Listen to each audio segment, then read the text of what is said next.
Ang verse po natin ay nasa Philippians 3:12 to 14. Philippians 3:12 to 14. Kung meron po tayo dyan sa harap, sundan nyo na lamang po. Pero kung wala po, buksan po ninyo ang inyong po mga Bible at tingnan po natin ang sinasabi. Philippians 3:12 to 14. Not that I have already obtained this or am already perfect, but I press on to make it my own because Christ Jesus has made me His own. Brothers, I do not consider that I have made it my own, but one thing I do, forgetting what lies behind and straining forward to what lies ahead. I press on toward the goal for the prize of the upward call of God in Christ Jesus. Sa Tagalog, para po masyado po natin, lubos po nating manamnam yung kagandahan po ng verse. Sabi po, hindi sa nakamtan ko na ang mga bagay na ito. Hindi rin sa ako'y ganap na. Ngunit sinisikap kong makamtan ang gantimpala sapagkat ito ang dahilan kung bakit ako'y tinawag ni Kristo Jesus. Mga kapatid, hindi ko ipinapalagay na nakamit ko na ito. Ngunit isang bagay ang ginagawa ko, nililimot ko ang nakaraan at sinisikap na marating ang layuning nais kong makamtan. Nagpapatuloy nga ako patungo sa hangganan upang makamtan ang gantimpala ng pagkatawag sa akin ng Diyos sa pamamagitan ni Kristo Jesus, ang buhay na humahantong sa langit. Sama-sama po tayong manalangin at ipagkatiwala ang salita po niya sa kapangyarihan po ng Banal na Espiritu. Panginoon, maraming salamat po sa inyo sa umagang ito. We honor you and we worship you, O God. Binibigay po namin sa inyo ang amin pong best, O God, the best of our love, the best of our affection, even Lord, yung best ng amin pong pakikinig, yung best po, Panginoon, ng amin pong pagtanggap ng salita po ninyo, nang magpapabago po sa amin pong pananaw at sa amin pong buhay. Samahan po ninyo kami at hinihiling po namin, Panginoon, ang ministry ng Banal na Espiritu sa amin pong mga puso.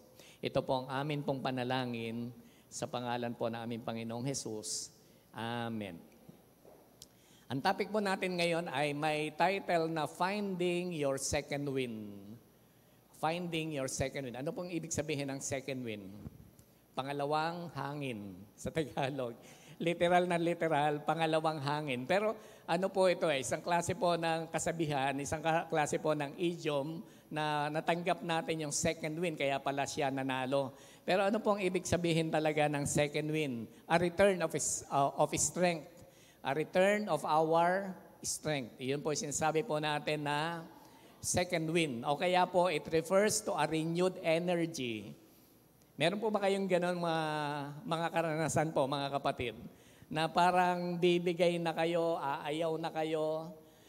Actually, kadalasan po ito binabanggit at associated po ito sa marathon o sa running. Yung po bang ibinigay mo yung best mo, yung una, alam niyo yung matulin ka naman talaga, pero ikaw yung kauna-unahan, pero bigla dumating po yung hindi nyo na-carry, yung hirap na po kayo. Nasubukan nyo po yan, na kayo yung kauna-unahan sa game, pero nauubos na yung hangin ninyo. Tapos, biglang kayo na yung nahuhuli. Kasi nga po, pagod na po tayo and we are about to give up. Na-experience nyo po yon, mga kapatid? Ayan, salamat po. Very enthusiastic po kayo ngayong araw na ito. Paskong Pasko, di ba? Parang napakasaya po ninyo. So, alam ko po, no, in the natural, o kaya po sa buhay po natin, malamang na-experience nyo po ito. Mas malamang siguro sa buhay kaysa po sa running. Kasi po, hindi po siguro karamihan sa atin dito ay athlete. Yan. Yung iba, mukha lang athlete's foot. Pero hindi po talaga athlete. Okay? Pero mga elementary days po natin, high school days, malamang sumasali naman po tayo dito. At yun nga po, when you are about to give up, kasi parang nauubos na yung hangin, di ba? Parang ganon. Pero mapapansin po ninyo, meron lang po kasi kayong kailangang maabot, but you give your extra effort, yung ganon, you give your extra effort, pero mapapansin po ninyo, parang bigla ulit kayong lumakas. Merong pong point sa buhay po natin na parang nahando na po tayo do sa point that you are about to give up. parang bibigay ka na. Pero pag nalampasan mo yon, parang bumabalik lahat sa iyo yung energy and eventually you win the race. Tama po ba yon, mga kapatid? Sino po sa atin yung ang daming laban na po sa buhay natin? At sa dami po ng laban sa buhay natin, gustong-gusto mo na talagang bumigay, pero mukhang nakalampas ka. At tapos meron ka ng joy, tapos meron ka na talagang vision na gusto mong maabot kung ano yung gusto po nating maabot sa buhay. Yung iba kasi parang nabablurred na po yan no? Pagka umabot na po tayo doon sa parang hirap na hirap, hapong-hapo, parang gusto mo na talagang tumigil, ayan, pati po yung pong ating dream in the future, ayan, pangarap po sa ating family, personal na pangarap po natin sa buhay, nagbablurred na po ito no? O kaya po, itinatabi na po talaga natin, nawawala na. Kasi nga po, mas iniintindi po natin yung pagod natin. Ilan po sa atin yung naririnig po natin one time, sasabihin po nila, nakakapagod na buhay ito, ano ba naman ito? Mabuti pa kuhanin ako ni Lord. Di po ba? Pero pag may sakit na rin naman tayo at kukuhanin ka na ni Lord, nakikiusap din naman tayo kay Lord no? Lord, extend nyo pa. So ayaw pa rin naman natin. So yan po yung natawag po nating second wind. Refers to renewed burst of energy or strength. Merong fatigue, you feel exhausted, pero sumigi ka lang, nagpatuloy ka lang, you continue the activity, and then eventually, na-restore po yung atin pong strength. Si Paul, dinidescribe po niya ang Christian life na parang isang race. At ito pong race po na ito, alam po natin, hindi po siya yung sprint. May nakatakbo na po sa atin sa sprint. May nakatakbo na po sa atin ng mga 200 meters dash, parang ganyan, 200 meter na pagtakbo. Parang ibigay mo yung best mo, tapos nahandong ka na kaagad sa finish line. Pero alam po ninyo, ang Christian life, hindi po ganon. Ang Christian life is a marathon. Mahabang takbuhin po ito. This is a lifelong journey. This is a lifelong race. Kaya po, kailangan po natin, it requires perseverance at focus. Ganon din po, looking forward po tayo. Ganon po yung atin pong mindset. So in our walk with Christ, kailangan po, we keep on pressing forward. Sabihin mo sa katabi mo, press forward. Ibig sabihin talaga, tumatakbo po tayo, meron po tayong effort, we leave everything behind. May mga bagay na magpapabigat po sa atin, pero yun po mga kapatid, tuloy-tuloy lang po tayo. Meron po mga failures, kadalasan po ganyan ang buhay. Mag-a-attempt po tayo, meron naman pong failures, meron din pong success, meron din pong mga tagumpay, but we strive hard, nagpo-forward lang po tayo. And this is our ultimate goal kasi mga kapatid. Ang ultimate goal kasi talaga natin kung ano yung makakabigay ng kaluwalhatian sa Diyos. Tingin po ba ninyo mga kapatid kung tayo po ay lumong-lumo sa buhay, tapos napaka-hopeless po natin, nalulugod po ang Panginoon? Of course not. Gusto ng Panginoon makita na tayo po ay meron pong positive mindset. Tingnan po natin yung motivation for a second win.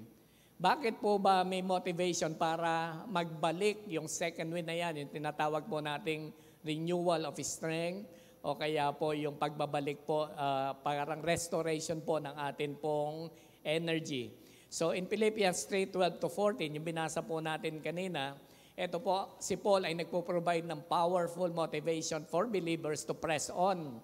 Ayan, makikita po natin dyan, tuloy-tuloy po dapat. Alam po ninyo yung mga binanggit po nating verse kanina, kung mapapansin po ninyo, ang sabi po ni Paul, hindi sa nakamtan ko na, kundi ako'y nagpapatuloy. So ilang beses po niyang binabanggit po yan, paulit-ulit po yan, para po magrema po sa atin, ma-instill sa atin pong mind. And this is our motivation for a second win, para po mabalik po yung atin pong lakas.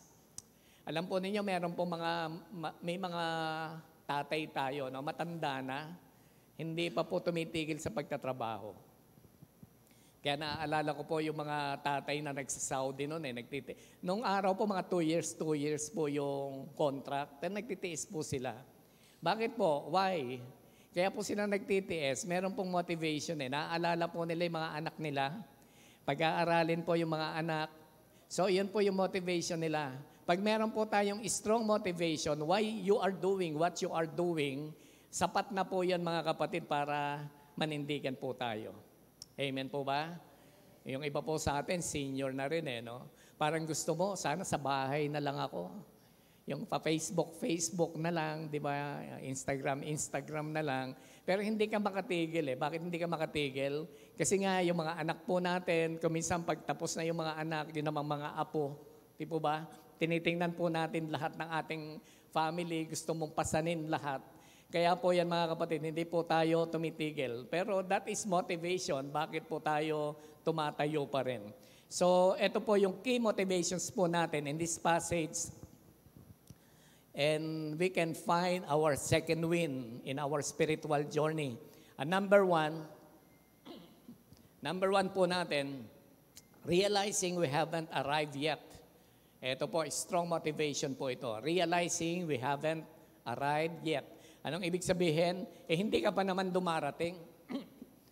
Wala ka pa, okay? Hindi mo pa nararating yung lugar po na yon. No? Hindi ka pa dumarating literally sa finish line. Dapat ma-realize po natin yan. Bakit ka hihinto? Okay? Bakit ka umaayaw sa laban? Bakit ayaw mo nang tumakbo? Hindi ka pa naman dumarating. So yan po yung strong motivation natin. In verse 12, tingnan po ninyo sabi ni Paul, hindi sa nakamtan ko na. Hindi mo pa naman nakakamtan. Bakit ka hihinto na? Hindi sa nakamtan ko na ang mga bagay na ito, hindi rin sa ako'y ganap na. Yung perfection, wala pa sa kanya eh. Ngunit sinisikap kong makamtan ang gantimpala sapagkat ito ang dahilan kung bakit ako'y tinawag ni Kristo Jesus. Ito pong praise na ito, sabi, not that I have already attained. Yung salita pong attain po dyan, hindi sa tanggap ko na, literally sa English word, sa mga synonyms, isa po sa familiar ay receive, no? Hindi sa natanggap ko na, hindi sa na-receive ko na, hindi sa nag-grasp ko na, or nahawakan ko na. Maganda po sana pagka meron takbuhan, parang nahahawakan mo siyempre yung reward, nahahawakan mo yung prize, nahahawakan mo yung plaque, nahahawakan mo yung trophy. Yan po yung sinasabi po nating nag-grasp natin, no? Nahawakan po natin. Pero sa kalagayan po natin ngayon, ang mas appropriate na parang naiintindihan kaagad natin yung pong salitang arrive, no? Hindi pa dumarating. Ito po yung word na magandang gamitin po natin. So si Paul, hindi po niya gusto na magkaroon po ng impression na parang narating na niya yung pursuit po niya ng excellence in the knowledge of the Lord Jesus Christ. So sa side po, no, kadalasan na karamihan po na binabanggit ko kanina, mga practical na kalagayan sa buhay. Pero sa totoo lang, ang isipan po ni Paul dito, kasi po, yung journey ng isang Kristiyano, ang kanya pong goal talaga ay yung pong to be Christ-like. Come on church, sino po yung meron po sa ating goal na ganon? To be Christ-like. Gusto po nating maging kawangis ng ating Panginoon. Pwede po ba nating taas ang kamay natin? Ayan. Yung hindi po nakataas ang kamay, sino po gusto niyo maging kawangis? Ayan. Si pastor lang, si pastor. Nako. Dapat po si Lord, no? Dapat po si Lord ang gusto po nating makawangis. Gusto po natin siyang makamukha. So si Paul,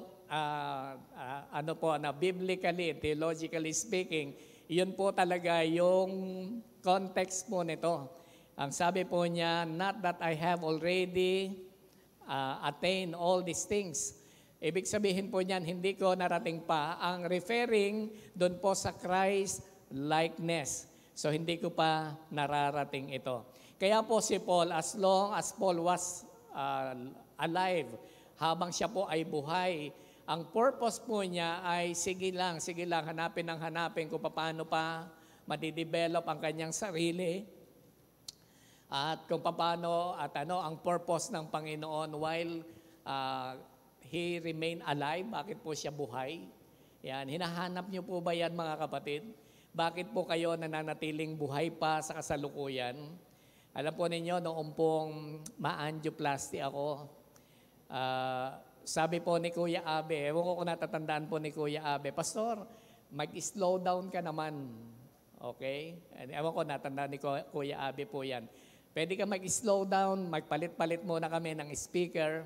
Pero ako po, sobrang na-appreciate ko na meron pong taga-church na nagpapatigil. Kasi yung iba po, siyempre, sa ibang church, pwedeng ang tinitingnan gaano kadaming ginagawa ng aming pastor. Pero bigla ako nakarinig, sabi, pwede ka pastor mag-slow down, palit-palit muna kami. Kahit mga 2 months, huwag ka muna mag-speak. Sobrang na-appreciate ko po yon. Pero iniisip ko lang, binigyan ako ng Lord ng isa pang pagkakataon para mabuhay. Gamitin na po talaga sa Kanya to the fullest. Yun po yung sinasabi po natin kay Paul.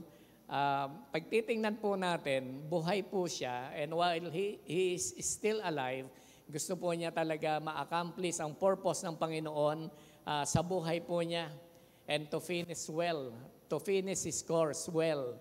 Yun po yung pinakamaganda. Tingnan po ninyo yung katabi po ninyo, mga kapatid. Tingnan nyo lang po. Yan. Yan po ba mga katabi po ninyo ay good finisher? Importante po mga kapatid talaga, if this life, if this is, sabihin po natin, itong spiritual journey po natin, ay isang takbuhin, okay? Isang takbuhan, dapat po we finish it well. Tinatapos po natin ito ng lubos at kapuri-puri sa atin pong Panginoon. Meron pong 3 levels of sanctification. Tatlong bahagdan, 3 levels ng sanctification o pagpapakabanal ng atin pong Panginoon. Ang unang-una po dito, yung sanctified positionally. Sabihin nga po natin, sanctified positionally. Pag sinabi po natin sanctified positionally, when we receive the Lord Jesus Christ, kasi tinanggap po natin siya, humingi po tayo ng tawad, at tayo po ay hinugasan po ng banal na dugo ng atin pong Panginoon. Ang nakikita po sa atin is the Lord Jesus Christ. Kaya po, tayo po ay positionally sanctified. We are positionally holy. Banal po ang tingin po sa atin. Okay? May kabanalan po sa atin. Pero meron pong second level of sanctification. Ito po yung tinatawag po nating progressive sanctification or yung tinatawag na experiential sanctification. Ano pong ibig sabihin nito? Yung day-to-day living po natin, dapat po ine-exercise po natin na makapamuhay na may kabanalan sa harap po ng Diyos. Okay? Naintindihan po ba natin? We are positionally holy. Okay? Tinitingnan ka ng Panginoon, isa kang banal. Pero dapat pinapractice din po natin yung kabanalan po na yan.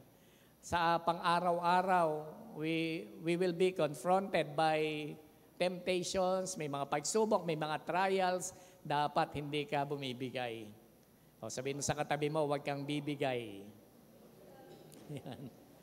Hindi dapat tayo bumibigay. Ano? Ang dami pong nakaka-invite na mga bagay po sa atin para po tayo ay mawala sa pagsunod sa atin pong Panginoon. Pero pinakamagandang bagay, we refuse to give in. Hindi tayo talaga bibigay kasi gusto nating makasunod sa Panginoon. At yan po yung sinasabi po nating progressive holiness. Ipinapakita natin na marami na tayong napagtatagumpayan at kaya nating makapamuhay na may kabanalan. But the third level of sanctification is the ultimate sanctification. Ito po yung sa eternity. Yung pong sa kabilang buhay na. And we will be free from sin. Hindi na po tayo talaga, tawag dito, magkakadesire sa kasalanan at yung capacity ng kasalanan na para tayo ay i-lead sa pagkakamali. So ang motivation po ni Paul dito ay in-acknowledge lamang po niya that he hasn't fully obtained Christ-likeness. Wala pa po siya doon sa ganong lugar na tayo man din po, no?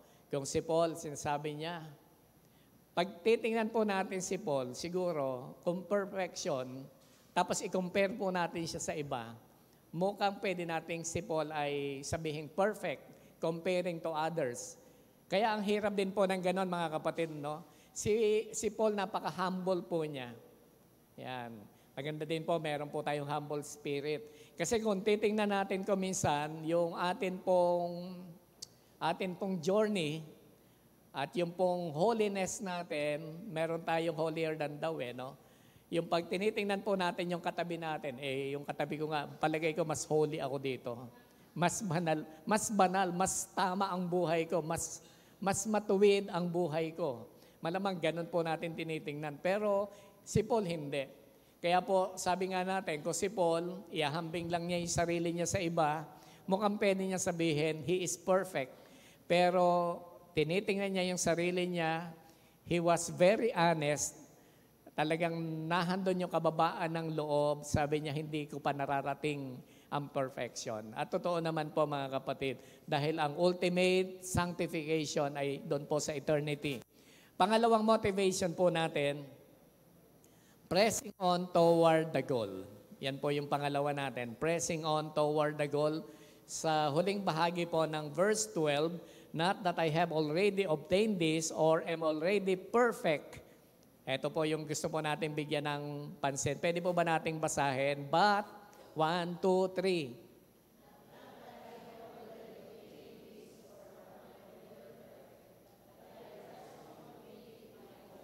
Ayan. Yung pong last phrase, sabi, but I press on to make it my own because Christ Jesus has made me His own. Ibig sabihin, hindi ko pa nararating yon, pero sabi niya, I press on.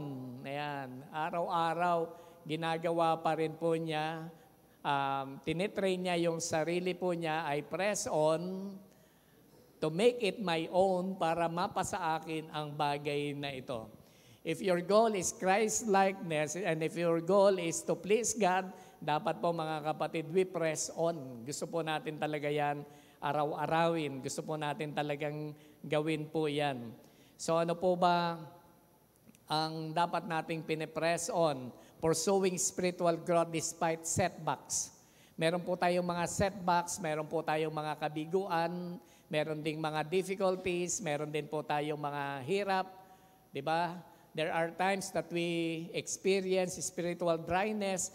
There are times that we experience distractions. Ito na nga po yung mga setbacks na sinasabi natin in our faith journey.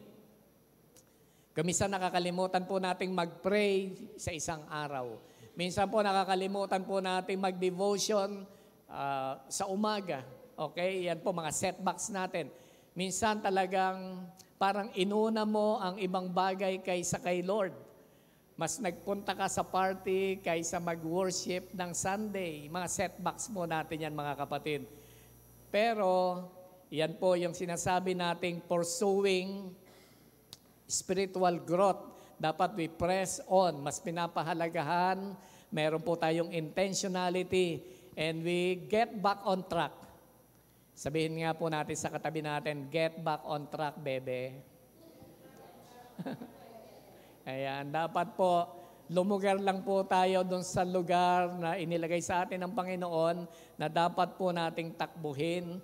And we pursue intimacy with God even we feel it difficult.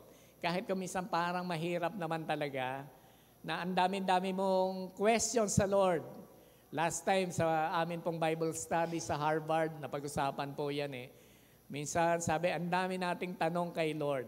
Pero, ayan, sabi natin, nevertheless, continue to pursue God. May mga tanong tayo. Bakit ganito? Bakit ganyan? Nagpe-pray naman ako, meron naman akong faith, pero bakit ganito ang nangyayari? Though we have some questions na hindi natin masagot sa buhay natin, pero hindi tayo umaalis sa track, nagpapatuloy po tayo sa Panginoon.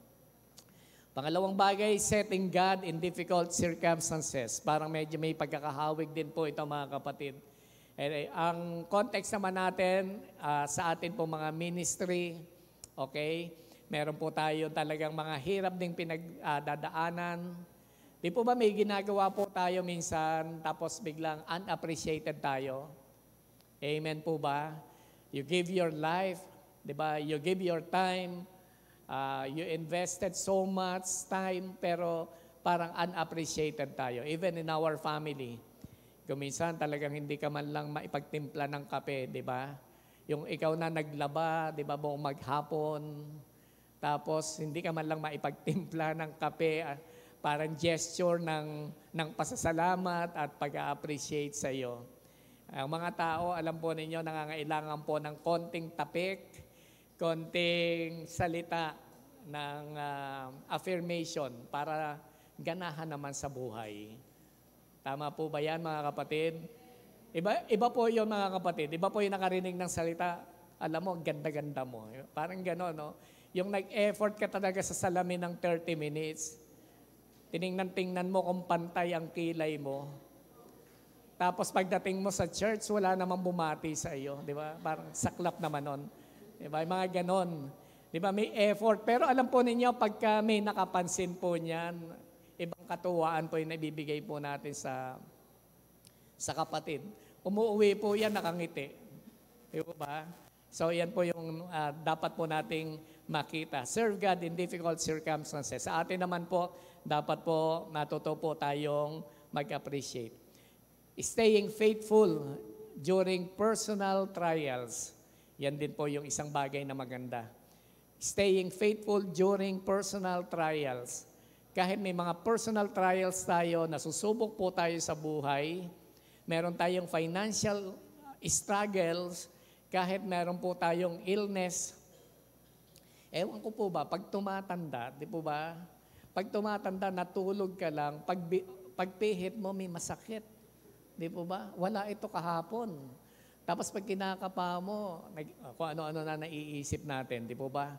Baka may cancer na ako. Alam po ninyo, nung magka-cancer po si Doc Willie Ong, di ba? Para mapaparanoid ka din, no? Healthy living yan, eh. Sobrang ingat sa katawan, ang daming ina-advise sa mga follower niya, tapos biglang nagkasakit. Kaya tayo naman, tapos nagkakaedad din nga, minsan parang wala ito kagabi, pero paggising ko, bakit ganito? So kung ano-ano na po ang naiisip po natin. So even may mga illness, pwede nating sabihin kahit relational difficulties, may problema po kayo sa relasyon. Hindi po nawawala po yan. Even yung mga friends natin na very close po sa atin, nagkakaroon po tayo ng problema. Pero dapat po mga kapatid, na o-overcome po natin ito. Okay? So, continuing to trust God, even sabihin po natin, hindi maganda ang circumstances, kahit parang hopeless, ang tingin ko wala nang pag-asa to. Parang ganyan tayo, no? Wala na akong inaasahan pa. Imposible na, next to impossible na to. But we hope on God, we trust on God. Pwede po ba natin palakpakan si Lord? And we keep pressing on. Yan po yung pinakamaganda. Lord, etong bagay na to, mukhang wala naman akong capacity para i-troubleshoot, para may magawa. Gagawin ko lang yung dapat kong magawa. Pero pinaubaya ko sa iyo yung hindi ko kayang magawa. And I press on. I press forward. Sige lang. Magpapatuloy lang ako, Panginoon, pagtakbo, papunta sa journey na kung saan mo ako tinawag. So, staying faithful during personal trials and resisting temptation and pursuing holiness. Yan po mga kapatid, medyo redundant po tayo dyan. Paulit-ulit po tayo dyan. Kasi lalo po ngayon, naharap po ako sa mga young people.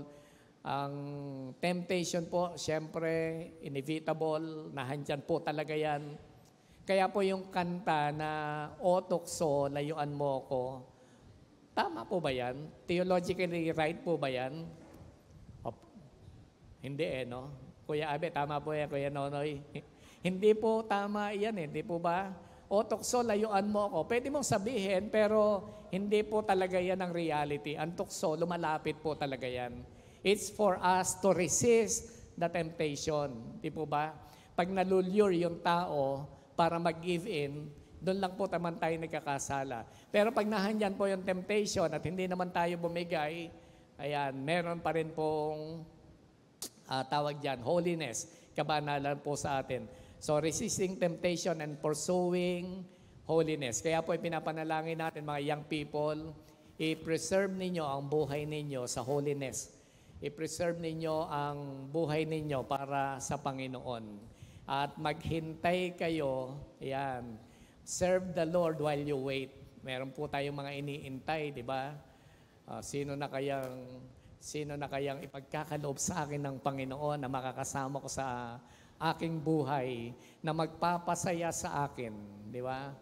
Pero ang problema niyan, Diyos lang pala, hindi ka pala pasasayahin. Pag hindi ka nag-intay at hindi napatama, maaring yung pinapangarap mo magpapasaya sa iyo, hindi magpapasaya sa iyo. Bibigyan ka ng problema. Ako natutuwa pag nakikita ko si Christine saka si Jake. Yung biruan lang ng biruan kahit sa Facebook nag-aalaskahan. Parang barka-barkada lang, mga ganon, di ba? Hindi ko alam, baka hindi lang kinukwento sa akin pag nag-aaway sila. Pero very, very, very light. Ibig sabihin, yung makatagpo ka ng ganon na talagang kasama mo sa journey na ang saya-saya ng buhay. Yun po yung ating dinidream, yun po yung ating gustong mangyari. Aanhin po natin, yung may kasama tayo sa buhay, bibigyan lang tayo ng isang katerbang tadimka. Alam niyo po ba yung tadimka? Ngayon niyo lang narinig? Talaan ng di malilimutang karanasan. Tadimka. Naisip ko lang. And then committing to a long-term calling or mission. Yan po yung isang bagay na maganda pag sinabi natin. Ano po ba yung number 2 natin? Pressing on. Pag sinasabi natin pressing on toward the goal, ito po yung isang bagay na dapat po nating gawin. Committing to a long-term calling or mission. Pag in-embrace mo natin ang isang ministry, embrace na po natin yan. Aalis ka lang dyan kung merong panibagong ipinagagawa sa iyo si Lord. In-embrace mo ang praise and worship, edi ibigay mo ang sarili mo dyan, ibigay mo talaga ang best mo dyan.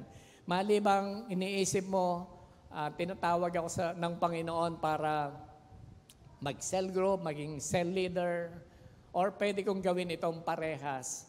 So, atin pong yakapin kung ano yung ipinagkaloob sa atin ng Panginoon. So, pwede po nating maramdaman yan sa ating pananalangin na tinatawag tayo ng Panginoon in a particular, specific mission and calling, ministry na dapat po nating gawin.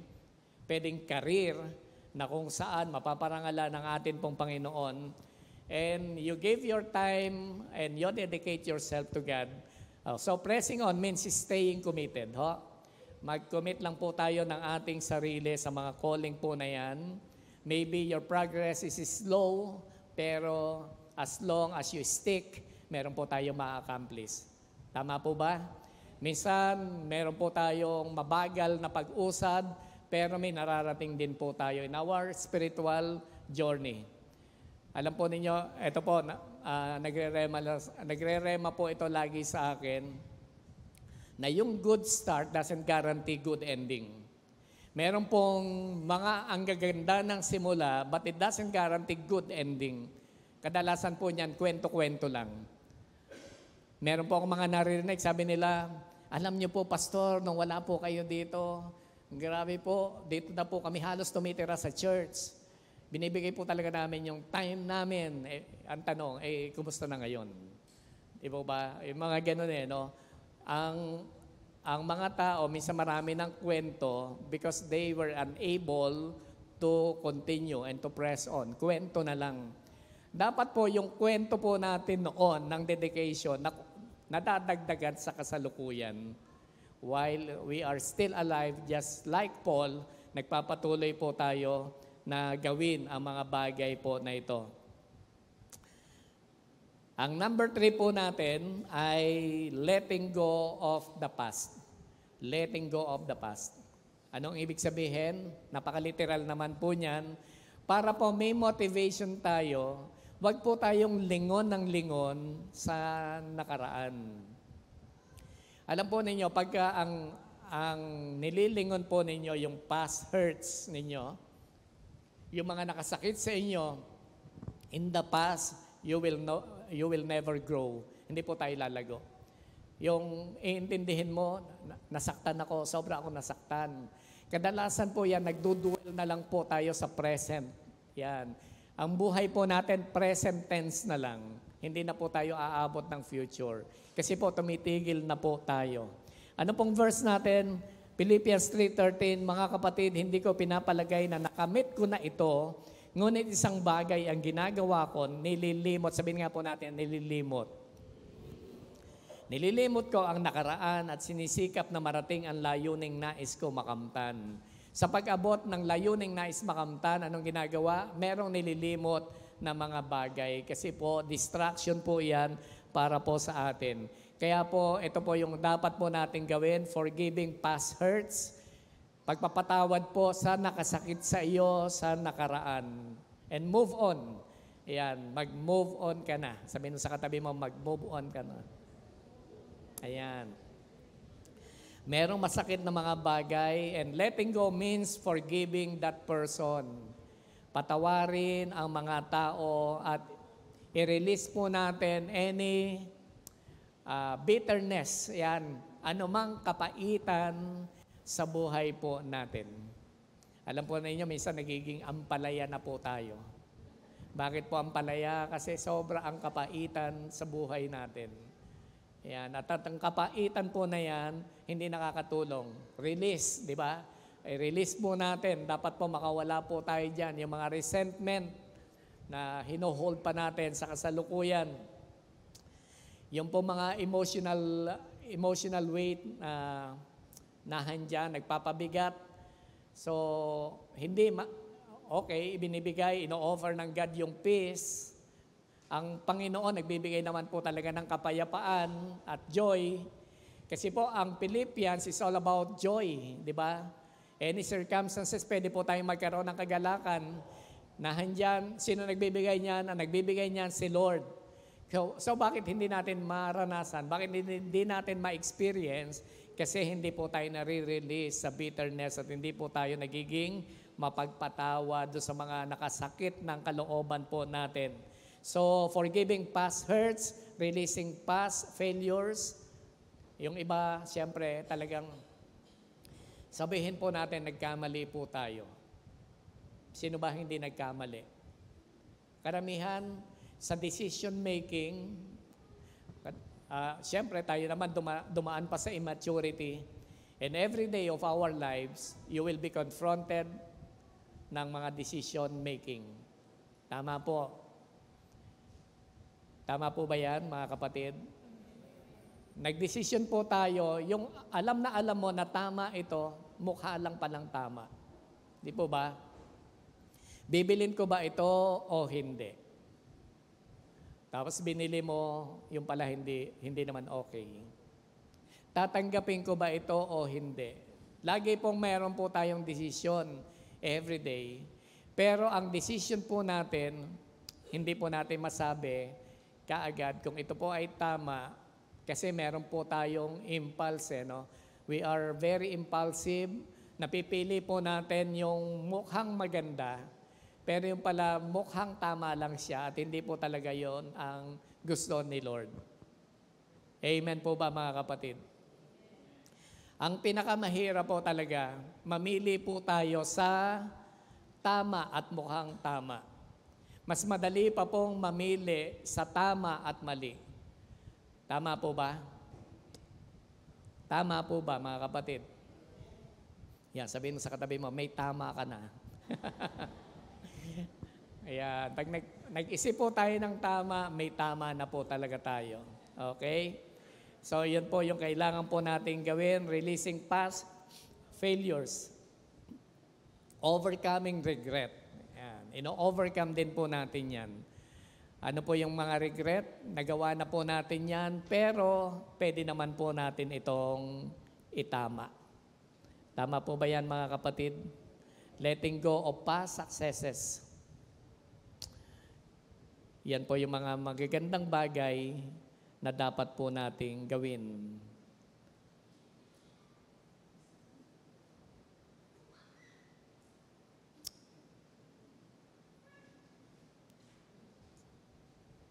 overcoming regret. Dapat po ma-overcome po natin yung pong mga past mistakes po natin, nagawa po natin in the past. Kadalasan po dyan, ang nangangailangan po talaga ng pagpapatawad ay tayo. Patawarin po natin ang atin po mga sarili. Patawarin po natin yung mga desisyon na atin pong nagawa. Breaking free from old habits and sin. Pwedeng we go on a cycle, di po ba? Breaking free from old habits and sin. Kailangan po makawala po tayo dito. Yung wala naman talaga siyang bunga, pero mas gusto po nating paulit-ulit siyang ginagawa. We are struggling, pero mas pinili natin na magpatuloy dito. Commit to a new spiritual discipline tulad po ng panalangin, pag-aaral ng salita ng Panginoon, pag-attend sa mga gawain. Hindi po madali yan mga kapatid. Letting go of the past, hindi po siya ganun kadali. Pero pwede po tayong makawala po dyan sa biyaya at tulong po ng Panginoon. And lastly, mga kapatid, ito, very strong motivation po ito, focusing on the heavenly prize. Verse 14, nagpapatuloy nga ako patungo sa hangganan upang makamtan ang gantimpala ng pagkatawag sa akin ng Diyos sa pamamagitan ni Kristo Jesus, ang buhay na ahantong sa langit. Ang motivation po ni Paul, why he pressed forward yung ultimate prize na makasama ang ating Panginoon. Gusto niyo na po bang makasama ang Panginoon? Ayan. Yung presence po niya, dama naman po natin. At darating po talaga yung pagkakataon, makakasama po natin ang Panginoon. Yan po yung ultimate goal ng mga Kristiyano. This is our eternal goal. Imagine po ninyo, yung pag nanghihina ka na, pero ang goal mo talaga si Lord, tapos ang goal mo, mabigyan siya ng kaluwalhatian. You will fix your eyes on God. Sa Kanya lamang po ang atin pong tingin para makamtan po natin yung eternal prize na ipinangako po sa atin ng Panginoon. Tandaan po natin, this life is a race. Isa po siyang takbuhin. But our goal is to live our life to God, and we live our life for God, pleasing the Lord Jesus Christ. At gusto po nating makamtan yung eternity someday. That's the way, mga kapatid. That's the way to have your second wind. Alam ko po, minsan talaga nag-struggle po tayo dito. Kaya lagi po natin tinatanong, are you excited? Kasi sa totoo lang, siyempre, ang Christian life dapat very exciting journey po ito. Pero nawawala po yung excitement pagka po hindi po tayo lumampas at hindi po natin na-gain, hindi po natin nahanap yung ating second wind, yung restoration of our strength. Lumapit po tayo sa Panginoon at tingin po natin ang Kanyang kahabagan. Tayo po ay tumayo, tayo po ay umawit sa Panginoon.